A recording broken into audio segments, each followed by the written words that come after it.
Good morning class. Sreedeep Singh Chaudhary Mahavidyalaya से मैं आज आपके सामने बीए फर्स्ट सेमेस्टर में हमारा टॉपिक है संवेग। तो संवेग के बारे में हमने पिछली 2 क्लासों में आपको बेसिक बता दिया था कि संवेग क्या होते हैं और संवेग की जो थ्योरीज हैं, किस किस पर्सन ने कौन कौन सी थ्योरी संवेग में दी हैं, हमने आपको वो भी क्लियर कर दिया है। ठीक है, जेम्स लांजे थ्योरी है, कैनन बार्ड थ्योरी है, स्केचर सिंगर थ्योरी है। ठीक है, तो ये 3 थ्योरीज हैं जो इमोशन में सबसे ज़्यादा चलती हैं और अच्छी थ्योरी भी है। ठीक है, तो अब हम देखेंगे लास्ट टॉपिक है हमारा इमोशन का, बस यहाँ इमोशन खत्म हो जाएगा। हमारा टॉपिक है संवेगों को नियंत्रण करने के सामान्य नियम। ठीक है, तो अब हम मतलब ये इसमें देखना चाहते हैं, जैसे आप जानते हैं कि इमोशन एक ऐसी चीज़ है कभी कभी बहुत ज़्यादा मात्रा में रिलीज हो जाता है और उस समय हमें ऐसा लगता है कि उसके लिए सही है, लेकिन वास्तव में थोड़े समय गुजरने के बाद हमें ऐसा महसूस होता है कि जो इमोशन हमने उस समय रिलीज किए थे वो वास्तव में एक तरीके से उतने मतलब नहीं रिलीज होने चाहिए थे। मतलब हमने वेस्ट कर दिए कुछ इमोशन और जो उतने मतलब एक तरीके से रिलीज नहीं होने चाहिए थे जिस क्वांटिटी में हमने इमोशन को रिलीज किया है। ठीक है, तो ये हमें बाद में रियलाइज होता है, तब तक तो समय भी काफी गुजर जाता है। तो इसीलिए ये जो पॉइंट हैं, इन पॉइंट के माध्यम से हम ये समझेंगे कि जब जैसे जो भी पर्सन है इमोशन रिलीज करते हैं तो अपन को ये देखना है कि अगर हम अपने ऊपर कंट्रोल नहीं कर पा रहे, मान लीजिए जैसे आप इमोशनल पर्सनालिटी हैं, तो ऐसा नहीं कहेंगे कि इमोशनल पर्सनालिटी वाले मतलब कमजोर होते हैं, बिल्कुल भी नहीं, बहुत स्ट्रांग पर्सन होते हैं वो। ठीक है, तो अब ऐसे समझ लो कि जो पर्सन बहुत ज्यादा मात्रा में छोटी छोटी बातों पे भी ज्यादा इमोशन रिलीज करते हैं वो गलत नहीं होते हैं ना कमजोर होते हैं। बस ये है बात कि हर जगह है, मतलब प्रत्येक परिस्थिति में पर्सन को अपनी उस पर्सनालिटी को वैसे ही नहीं दिखाना चाहिए। मतलब अगर हम कुछ ऐसे लोगों के सामने हैं जहाँ पे लोग जो है मतलब एक तरीके से मतलब हमें नहीं जानते ज्यादा, तो वैसे है हमारी उस सिचुएशन को देख करके वो हमें जजमेंट जरूर देंगे। ठीक है, जब हम वो जज करेंगे तो हमें क्या करना चाहिए, हमें नॉर्मल से ऐसी सिचुएशन को देखना है जिसमें एक तरीके से उस समय हम अपने उन इमोशन को थोड़ा सा कंट्रोल कर लें, चाहे हम थोड़ी देर बाद उन लोगों से शेयर कर लें जिन पे हम बहुत ज्यादा ट्रस्ट करते हैं, जो हमारे में है। ठीक है, तो ये अपन को इन पॉइंट्स में यही देखना है कि हम जब बेवजह किसी एक सिचुएशन में कुछ ज्यादा ही मात्रा में इमोशन रिलीज करते हैं, या फिर कुछ लोग तो ऐसे भी होते हैं जिनको इमोशन लेस बोला जाता है, जो मतलब जिन परिस्थितियों में उनको जितनी मात्रा में इमोशन दिखाने चाहिए वो उससे बहुत ज्यादा कम दिखाते हैं, ऐसा होता है। ठीक है, तो उन लोगों को ऐसा बोला जाता है कि अरे ये तो मतलब इनके अंदर तो इमोशन ही नहीं है और ये किसी को अपना नहीं मानते और ये तो कभी इमोशन रिलीज ही नहीं करते हैं। तो वो कंडीशन भी सही नहीं है ना।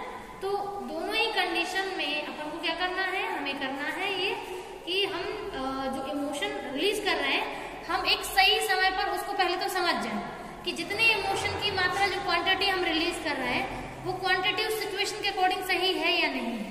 ठीक है, अगर हम ये समझ सकते हैं तो हम अपने इमोशन पे कंट्रोल भी कर सकते हैं और हम अपने आसपास के लोगों को भी उनके इमोशन को कंट्रोल कराने में हेल्प कर सकते हैं। ठीक है, तो यहाँ कुछ पॉइंट्स हैं जिनको हमें देखना है। तो पहला पॉइंट है संवेग उत्पन्न करने वाली परिस्थितियों का त्याग। यानी कि अगर आपको ऐसा लग रहा है कि एक किसी सिचुएशन में आपके अंदर बहुत ज्यादा इमोशन, एक तरीके से इमोशन निकल रहे हैं, ठीक है, बहुत ज्यादा मात्रा में इमोशन निकल रहे हैं और उतना नहीं निकलना चाहिए, तो आप क्या कर दें, आप इस सिचुएशन से अपने आप को दूर कर दें, यानी कि वहां से हट जाए, क्योंकि सिचुएशन को तो हटा नहीं पाएंगे, तो आप ही उस सिचुएशन से हट जाएं ताकि उससे होगा क्या, उससे आपको आसानी होगी, आपके जो इमोशन रिलीज हो रहे हैं वो इमोशन जो है वो उसकी मात्रा थोड़ी कम हो जाएगी, क्वांटिटी क्या हो जाएगी, थोड़ी कम हो जाएगी। ठीक है, तो इससे क्या होगा, आप सिचुएशन छोड़ेंगे ना, तो सिचुएशन छोड़ते ही आपको थोड़ा सा इजी पड़ जाएगा उन इमोशन को कम मात्रा में रिलीज कराना। ठीक है, तो ये रहेगा। अब सेकेंड पॉइंट है संवेग उत्पन्न करने वाली परिस्थितियों में परिवर्तन। ठीक है, तो आप जानते हो कि अगर ऐसी सिचुएशन है जो आपके हाथ में है, आप चेंज कर सकते हो सिचुएशन को, जो आपके अंदर बहुत ज्यादा मात्रा में इमोशन रिलीज करा रही है, तो आप क्या करिए, फिर आप उस सिचुएशन को अगर आपके हाथ में है चेंज करना तो आप चेंज कर दीजिए, क्योंकि एक तरीके से उस समय तो आपको बिल्कुल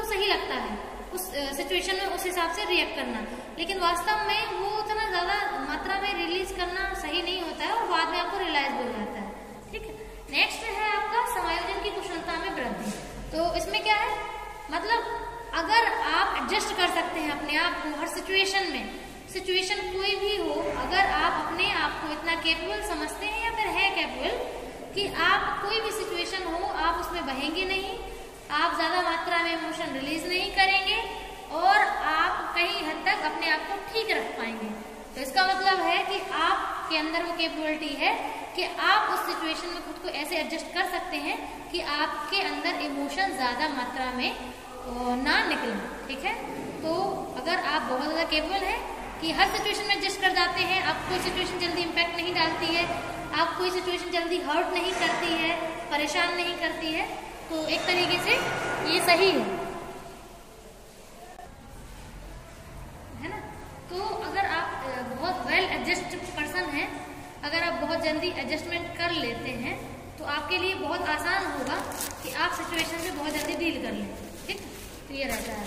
तो इमोशन आपके बहुत जल्दी आप कंट्रोल कर सकते हैं, नहीं मतलब बहुत जल्दी आप सिचुएशन को हैंडल कर सकते हैं और अपने इमोशन को ज्यादा मात्रा में रिलीज किए बिना। ठीक है, नेक्स्ट है परिस्थितियों का पुनर्विवेचन।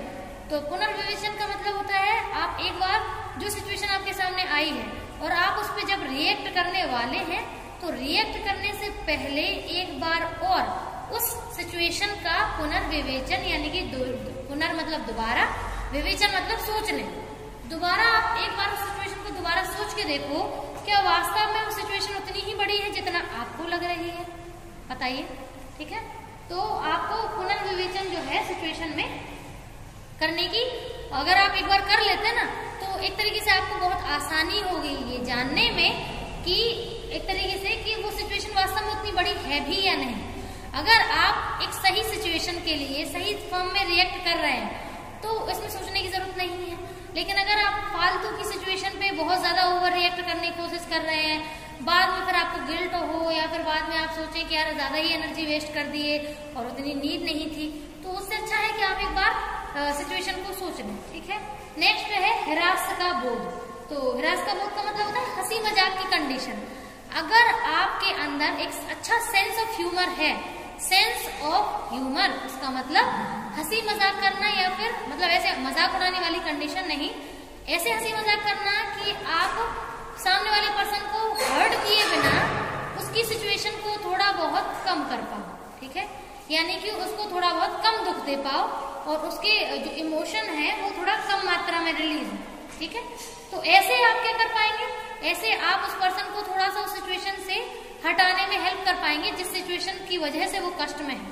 ठीक है, अगर पर्सन बहुत ज्यादा कष्ट में है तो आप उससे जब बहुत ज्यादा हंसी मजाक करेंगे, एक नॉर्मल लेवल का, ज्यादा लेवल का भी नहीं कह रही हूं मैं, तो उससे थोड़ा सा उसको जैसे ही वो थोड़ा मुस्कुराता है तो उसके अंदर जो न्यूरोट्रांसमीटर है वो अलग अलग रिलीज होते हैं। ठीक है, तो जैसे ग्लूटामेट है, एक अच्छा न्यूरोट्रांसमीटर है, प्लेजर फील देता है, पेन को कम करता है, तो वो रिलीज जैसे ही होता है तो पर्सन को थोड़ा सा अच्छा लगने लगता है।